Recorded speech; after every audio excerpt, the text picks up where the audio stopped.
So there's this huge high wall of the hellfire, made of fire. And they will throw themselves in it on that day. It's not even said yusalla from tasliya, right? Salluhu in another surah. That they will be thrown. It's the active form. They will go in themselves. In other words, their bodies will give up on them. You know, we find this in the Quran. Our hands, our skin, they start testifying against us, right? And they're given speech. And one of the things these bodies and these hands do is they cast themselves into the hellfire. Normal human instinct, where would you go? Away. And you would think they'll be dragged to it. They don't want to go into it, but they themselves will be going into it because their own bodies have given up on them. The rebellion time is over. Now we find you have to pay attention to the subtlety of language in the Quran. إِنَّهُ كَانَ فِي أَهْلِهِ مَسْرُورًا.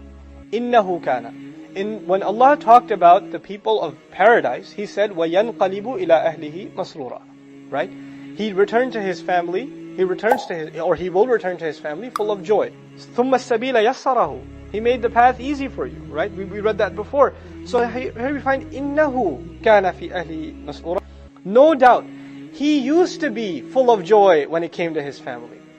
There was no doubt that this person, used to be full of joy with his family. This scene was described to us in the previous surah.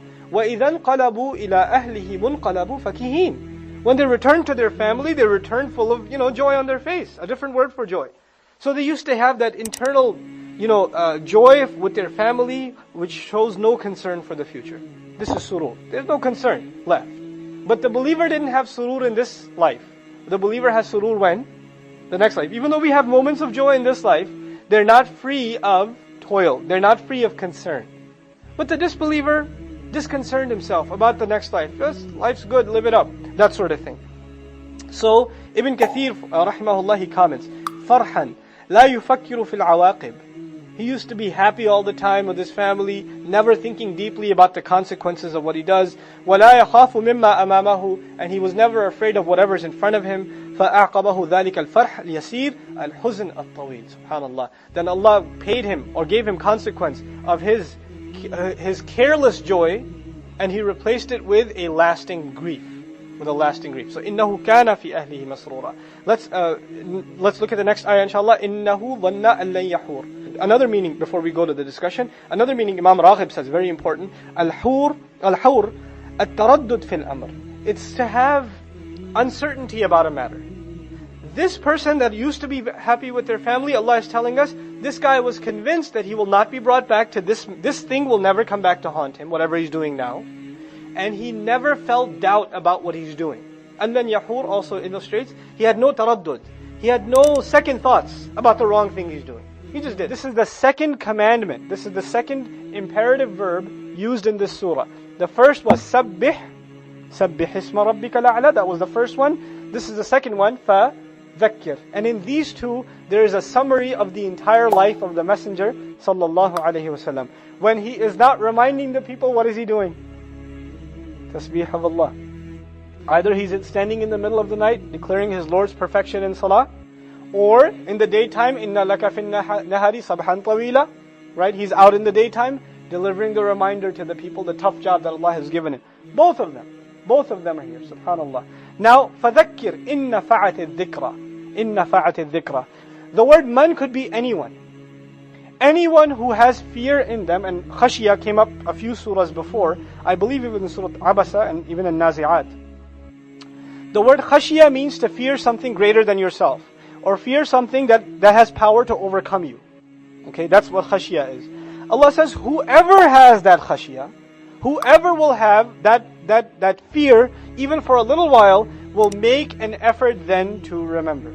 They will make an effort to remember. سَيَذَّكَّرُ مَن يَخْشَى. So the messenger is told to remind. Now, is the reminder scary oftentimes? Yes. The one who is scared will make an effort to remember for themselves. They will exercise their memory and remember. And by the way, what will they remember? What will they remember? The ayat that are being recited to them. Because the messenger is told remind with what? ذَكِّرْ بِالْقُرْآنِ. Remind with the Qur'an. So if one gets scared about their destiny, they start remembering, and what do they make an effort to remember? The word of Allah. That is the dhikr that's being talked about here. إِنَّا نَحْنُ نَزَّلْنَا الذِّكْرَ وَإِنَّا لَهُ لَحَافِظُونَ. So the word, if alladhi was used, Allah would have been talking about somebody in particular. But if man is being used, the scope is open. Anybody who has any fear can still make their way back and can still make an effort to remember. سَيَذَّكَّرُ مَنْ يَخْشَى وَيَتَجَنَّبُهَا الْأَشْقَى. And who will make an effort to run away and to avoid at all costs the remembrance. The ha here refers to dhikra. Shaqi is someone unfortunate, meaning someone who doesn't have the fortune of good things, good speech, good advice, good counsel, good company. The guy doesn't have anything good. This is called shaqi. Ashqa, the most unlucky, the most unfortunate, who doesn't have any good things in his life whatsoever. Mostly refers to good advice and good counsel. So Allah says this most unfortunate person who surrounds himself with evil company, an evil reminder, an evil discourse, right, wasting his life away, this person will make all efforts to avoid this message. Tajannub comes from jam. Jam means side. Tajannub means to avoid even touching your side, to distance yourself from something and to keep far away. So this person will make all efforts to distance himself from this reminder. This is the most unfortunate person of all. He thinks the people that take the remembrance are unfortunate, but the reality Allah describes, he is the most unfortunate. He is the most unfortunate. And what will make it clear that he's the most unfortunate? الَّذِي يَصْلَى النَّارَ الْكُبْرَى. Now Allah says, what makes him so unfortunate? الَّذِي يَصْلَى النَّارَ الْكُبْرَى. The one who will enter the fire, the great fire. And we talked about the word yasla not being passive. It doesn't mean he will be entered into or he will be cast into. When you see he will be cast into prison, it feels like some guard threw him in, right? Yasla means he'll throw himself in. He'll go himself. His limbs will rebel against him. His hands, his legs, his feet, they'll all rebel against him. They'll go back to the slavery of Allah and he'll cast himself into the fire. He himself, subhanallah. الَّذِي يَصْلَى النَّارَ الْكُبْرَى. And this, in the previous surah, Allah said, وَأَكِيدُ كَيْدًا. I'm making a plan too. He made his plan to stay away. Allah made his plan to cast him into the hellfire. He himself, having himself thrown in the hellfire. May Allah protect us from the fire.